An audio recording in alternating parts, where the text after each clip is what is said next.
Nós estamos aqui mais uma vez com os nossos vídeos do Panorama Bíblico e hoje vamos falar sobre os livros de Samuel. Ok? Na verdade é o livro de Samuel, porque essa divisão em 1 Samuel e 2 Samuel aconteceu só depois da tradução para o grego, na versão grega da Septuaginta, e foi mantida desde então até hoje.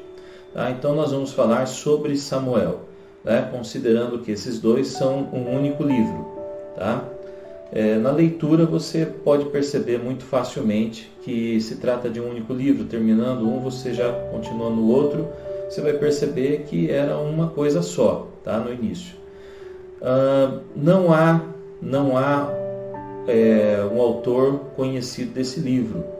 Não há nenhuma menção no livro, e a tradição que diz que o autor é Samuel, ela é facilmente derrubada, né? Porque depois que Samuel morre, ainda continua muita coisa pela frente ali, tem muita história que Samuel não poderia ter escrito, tá? Porque ele morre bem no meio do livro, né? Ele morre logo no primeiro livro. A maior parte do livro de Samuel, né, ela vai acontecer num contexto geográfico, tá, da região central da terra de Israel. A maior parte acontece ali, a história de Samuel, as histórias que se passam ali com Saul, e depois nós vamos ver a história de Davi. A maior parte acontece naquela região central de Israel. Os acontecimentos ocorrem mais ou menos no ano de 1105 a.C., eles vão decorrer ali um período mais ou menos aproximadamente de 135 anos, que é a história toda de Samuel, do seu nascimento até sua morte, e a história de Davi, tá? Do momento em que ele é ungido rei até o final da sua vida, sendo que a sua morte de fato é narrada em 1 Reis, no comecinho de 1 Reis, logo nos primeiros capítulos. Então vai contemplar toda a vida de Samuel, a vida de Saul, já conhecemos ele ali na história, na idade adulta, até a sua morte, e a história de Davi durante o seu reinado. Praticamente todo o reinado de Davi é relatado ali em 1 e 2 Samuel. O início de 1 Reis é o finalzinho do reinado de Davi, quando ele então, já muito idoso para morrer, ele coloca Salomão para reinar em seu lugar. Vamos dar uma olhada aqui no mapa para ver um pouco sobre a vida e o ministério de Samuel aqui na geografia de Israel naquela época, tá? No tempo dos juízes. Aqui em Siló é onde ficava montado o tabernáculo nessa época, onde ficava a arca do Senhor, onde se faziam sacrifícios e tal, e os sacerdotes viviam. E os israelitas iam até lá para orar, sacrificar, fazer seu culto, né, ao Senhor. Anualmente, pelo menos anualmente, eles iam no mínimo uma vez por ano. Ana e Eucana, seu marido, faziam isso todos os anos. Aparentemente eles eram bastante devotos ao Senhor. Eles viviam aqui em Ramá, saíam daqui e se dirigiam ali para Siló, tá? Onde Ana orou, e diz lá a palavra que ela orava encostada e chorando muito na coluna, né, do tabernáculo.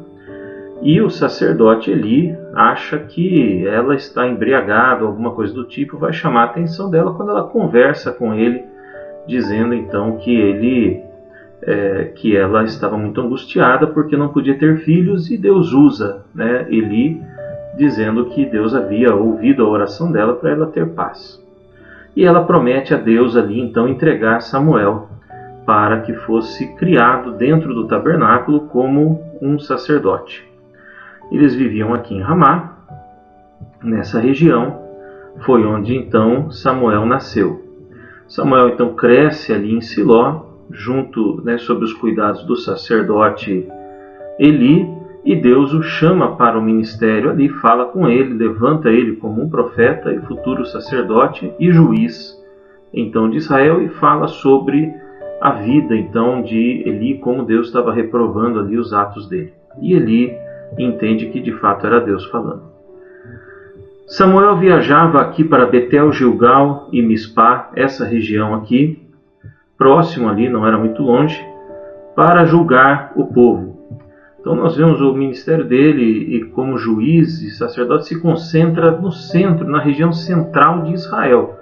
Não sai muito daqui, na verdade é onde se concentrava a maior movimentação ali do povo de Israel, nessa região central. Ele unge secretamente Saul, como sacerdote, como rei de Israel na cidade de Zuf. Não se sabe ao certo, mas provavelmente era por aqui, em Zuf.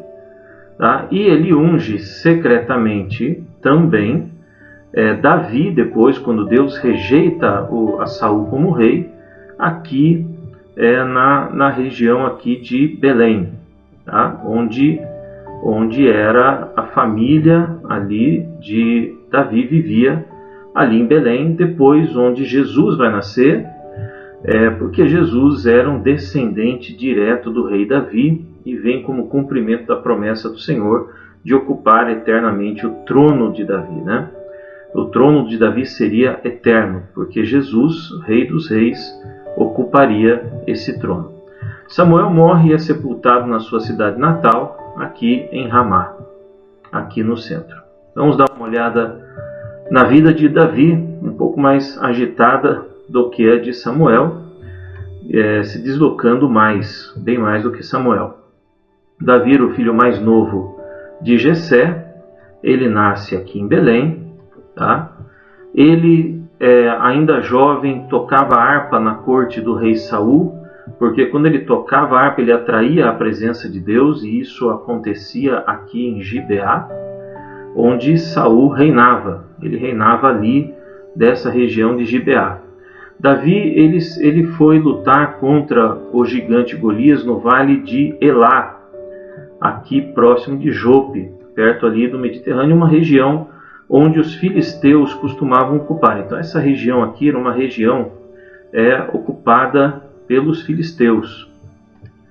Toda essa região aqui de Jope, Gate, Gaza, era uma região ocupada dos filisteus. Os filisteus provavelmente vieram de uma ilha mais para cima, ali ao norte, no Mediterrâneo, chamada Chipre, e vieram até essa terra e começaram a ocupar essa terra. E os israelitas tentavam expulsá-los da sua terra aqui de Israel, como Deus havia ordenado que fizessem, mas não conseguiram expulsá-los totalmente, e eles ficaram ali naquela região. Saul fica furioso com Davi, enciumado com Davi, pelo sucesso militar de Davi, e começa a perseguir Davi. E Davi, ele então vai se esconder em alguns lugares. Ele começa então a ter que fugir e se deslocar, se escondendo em vários lugares. Ele se esconde em Nob, essa cidadezinha. Ele se esconde em Gate, uma cidade de filisteus. Ele se esconde em Keila, essa outra cidadezinha aqui.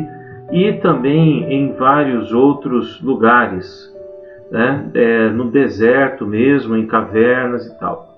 Mas essas 3 cidades é onde ele principalmente fica ali refugiado. Davi se torna rei de Judá e começa a reinar em Judá, não em Jerusalém ainda, tá? Mas em Hebrom, essa cidade aqui.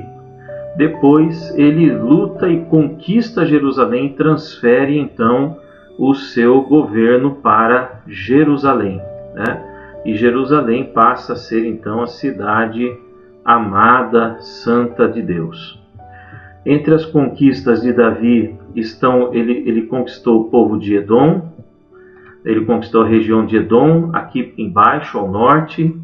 Ele conquistou também Moabe, a região dos Moabitas, aqui do outro lado aqui do Mar Morto, toda essa região, e conquistou também a região dos Amonitas, aqui mais ao nordeste, tá? além da região dos filisteus, também onde ele também conquistou. E ele foi rei então em todo esse território, expandiu todo esse território de Israel e reinou em Jerusalém. A ameaça dos filisteus, vamos dar uma olhada aqui. Os filisteus foram uma ameaça muito grave nesse período. Tá? Os filisteus eles começaram a ocupar, como eu falei, essa região aqui de baixo, né?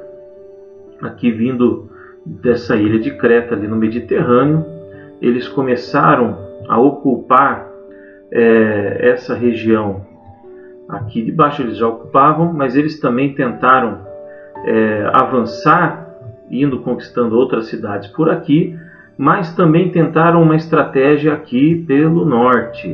Tá? Eles tentaram uma estratégia aqui pelo norte também, tentando também avançar daqui de cima. Então foi uma ameaça muito intensa, foi uma ameaça muito forte, e quando o reino se divide depois de Salomão, eles tentam ressurgir e lutar novamente, mas não conseguem. Alguns temas então que nós vamos abordar, que nós vamos ver abordados aqui no livro de 1 e 2 Samuel, né, no livro de Samuel.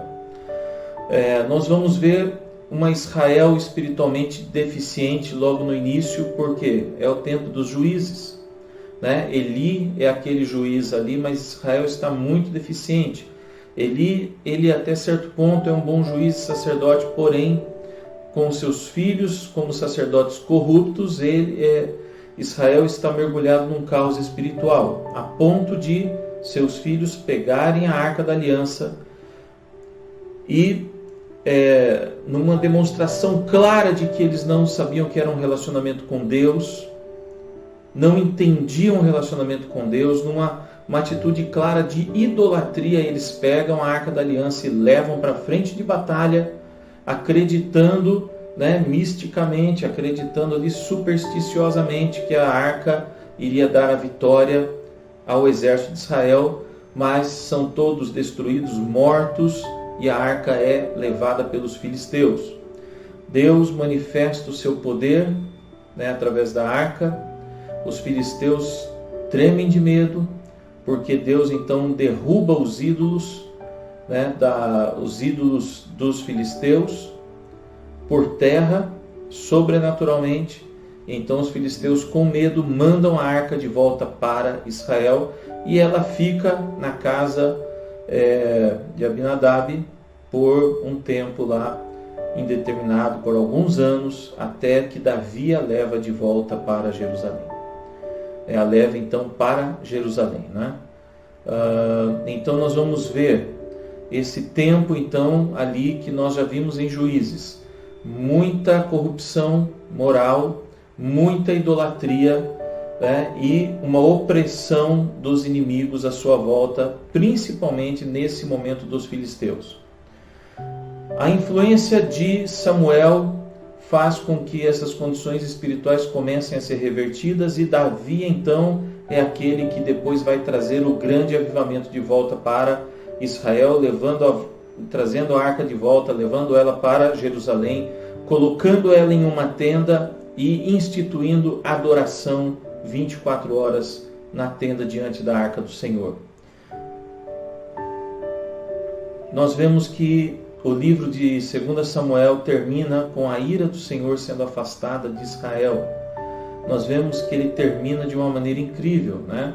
Nós vemos então Juízes, Deus manifestando sua ira inúmeras vezes, aquela situação terrível de idolatria e tal, e nós vemos então no final de Samuel, de 2 Samuel, a idolatria foi eliminada de Israel, os inimigos foram eliminados à volta de Israel, e a ira do Senhor vai embora. A ira do Senhor é afastada, porque vem então a presença de Deus de volta para Israel, e agora em Jerusalém. Nós vemos alguns temas teológicos predominantes. O primeiro é a aliança davídica, é a aliança que Deus estabelece com Davi. Essa aliança do reinado eterno do trono de Davi, que é cumprida no Messias e que nós veremos então lá em Apocalipse. Em Apocalipse nós vamos ver o Cordeiro de Deus, Jesus Cristo, o Messias, o Senhor, como o Rei dos Reis, eternamente no trono, governando toda a criação, todo o universo, né? O Rei de Israel, que então se torna o Rei de toda a criação, de todo o universo. Então nós vemos o trono de Davi eternizado no Messias, em Cristo, o Rei dos Reis, o soberano Rei e Senhor de todos nós. Então essa aliança que Deus estabelece, né, é cumprida lá na frente. Nós vamos ver duas referências importantes ao Rei ungido que fala do Messias, né, em 1 Samuel 2,10, na oração de Ana. A oração de Ana é inspirada pelo Espírito Santo e ela fala do Rei ungido na sua oração. E em uma época onde não havia rei em Israel e não havia menção de que haveria rei em Israel. Então ela ora falando do Rei ungido, porque esse Rei ungido a quem ela se refere é ao Messias. E na canção de Davi, no final de 2 Samuel, capítulo 22, 51, nós vamos ver Davi falando sobre o Rei ungido. E nós vemos então essas referências também no Antigo Testamento do Rei que triunfará sobre as nações, em Gênesis 49 e depois em Números 24, profeticamente mencionando o Rei que viria. O texto principal dessa promessa do Senhor está em 2 Samuel 7, 12 a 16, né? Quando o Senhor fala lá no final: porém a tua casa e o teu reino serão firmados para sempre diante de ti, o teu trono será firmado para sempre. Então Deus está fazendo aqui a promessa referente ao Messias, porque a única forma do trono de Davi reinar para sempre é através do Messias, o Rei dos Reis. E essa promessa se cumpre. Nós vamos vê-la plenamente cumprida em Apocalipse. O segundo tema é a soberania de Deus. Então nós vemos claramente como Deus é soberano sobre todas as coisas ali na história de Samuel, de Davi. Deus articulando de maneira incrível todas as situações para que o seu plano fosse cumprido, para que o plano de Deus fosse concretizado, né? Para que as suas promessas se cumprissem. Então a soberania de Deus do nascimento de Samuel, através de Ana, uma mulher estéril, né? A relação com Davi é muito evidente, né? Nada pode frustrar os planos de Deus. Deus não permite que nada frustre os planos dele na vida de Davi. E nós vemos também um outro tema importantíssimo, que é a obra do Espírito Santo.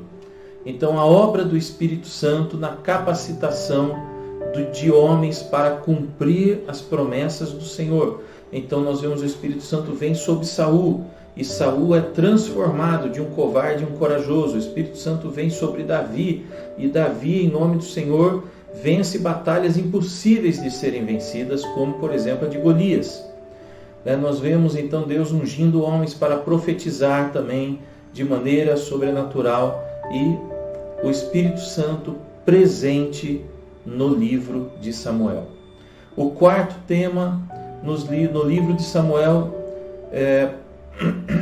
os livros de Samuel, eles demonstram as consequências pessoais e nacionais do pecado. Nós vemos de maneira muito forte isso ali, as consequências do pecado. Então nós sabemos, Deus ele perdoa, mas a consequência vem, né? A consequência dos pecados de Eli e dos seus filhos, que resultam na morte de Eli e dos seus filhos, a falta de reverência com relação à arca, o pecado da nação com relação à arca, dos sacerdotes, né? E a derrota ali que acontece, a mortes em cima de mortes. A desobediência de Saul, quando Deus diz sacrifica tudo, mata tudo, não deixa nada, e ele guarda um pouco, reserva um pouco, ele não mata o rei que tinha que matar. A desobediência contínua de Saul, né? Quando o profeta diz, Samuel diz, espere eu chegar, ele não espera, vai ele querer fazer os sacrifícios que era reservado ao sacerdote fazer. Todas essas desobediências incorrem em que Deus se ausenta da vida de Saul, e isso leva Saul a um estágio, né, de opressão muito grande, de loucura, e demônios são enviados para perturbá-lo. Nós também vemos na vida de Davi, quando Davi peca, adultera, mata, né, manda cometer esse homicídio horrível. Nós vemos Davi então ali perdendo seu filho por conta disso. E depois, quando Davi se ensoberbece e manda fazer o censo, e Deus vem então com uma praga e morre muita gente. Então as consequências do pecado sempre vêm. Quando Davi se arrepende do pecado que ele cometeu com Betseba, Deus é muito claro através do profeta Natã. Davi está arrependido, clamando perdão, e o profeta diz, Deus já te perdoou, mas a consequência virá e o seu filho vai morrer. O perdão Deus está sempre pronto a lançar. E Deus perdoa tanto que Deus não se ausenta da vida de Davi. Ele não deixa Davi, ele continua com Davi, porque ele perdoou Davi. Mas a consequência Deus não tira.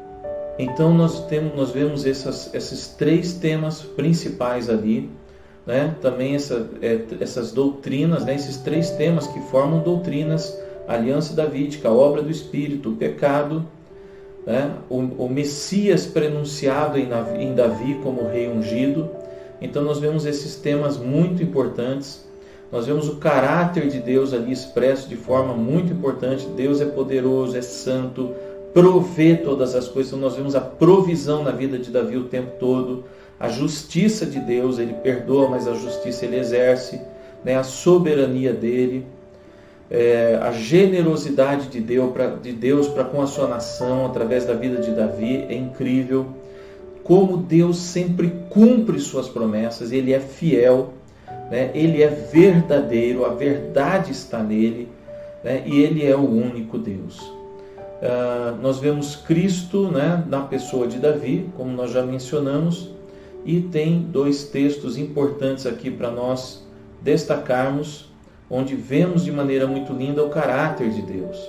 Nós vamos ver então em 1 Samuel 15, 22, muito lindo esse texto, que é quando Samuel chega ali e Saul está querendo oferecer então aqueles animais que ele não mata, né? O rei que ele também preserva, ele diz, não guardei para oferecer em sacrifício, né? Em holocausto ao Senhor. E Samuel chega e diz, o que agrada mais ao Senhor? Holocaustos e sacrifícios ou obediência à voz dele? A obediência é melhor que o sacrifício. A submissão é melhor que as ofertas. Então nós vamos ver isso de maneira muito linda. Deus, ele está mais preocupado com o nosso coração obediente e fiel a ele do que com aquilo que nós podemos fazer, realizar, né? E ele diz, a rebeldia é um pecado tão grave quanto a feitiçaria, né? E persistir no erro é tão grave quanto adorar ídolos. Então Deus está dizendo a gravidade dessa desobediência, porque é uma rebeldia. Desobedecer a Deus é rebeldia a Ele, a autoridade dele. Nós vemos um outro texto também muito importante que nos ensina como Deus vê, que é lá em 1 Samuel 16:7, quando Samuel vai ungir Davi como rei. Então Deus diz a Samuel, não julgue pela aparência nem pela altura. Não, ele está falando a um filho, né? Samuel diz, mas não é esse daqui, Senhor? Olha esse daqui. Deus está dizendo, não julgue pela aparência, pela altura dele, pelo porte físico, não é esse, né? E ele diz, o Senhor, e Deus dizendo para Samuel, o Senhor não vê as coisas como o ser humano as vê. As pessoas julgam pela aparência exterior, mas o Senhor olha para o coração. E o que Deus está vendo é o coração de Davi, lá no campo cuidando das ovelhas. E nós vemos o coração de Davi ao longo do livro de Samuel. É um coração sincero, autêntico, que não esconde nada de Deus, né? Que quando peca se humilha e se arrepende, que reconhece Deus da maneira como Deus é, que sabe, né, que Deus preza pela obediência, que sabe que Deus preza pela fidelidade, pela sinceridade, autenticidade. Davi, ele não tem vergonha de se expor a Deus, ele não tenta camuflar as coisas, ele é o que ele é diante do Senhor o tempo todo. E Deus vê isso, um coração autêntico, um coração de quem é capaz de falar tudo aquilo que está sentindo para o Senhor, de bom e de ruim, mas sem nunca ofender a Deus, sempre reconhecendo que Deus é Deus. Então é algo lindo, né? Leia o livro de Samuel observando atentamente o coração de Davi. Nós vamos ficar por aqui.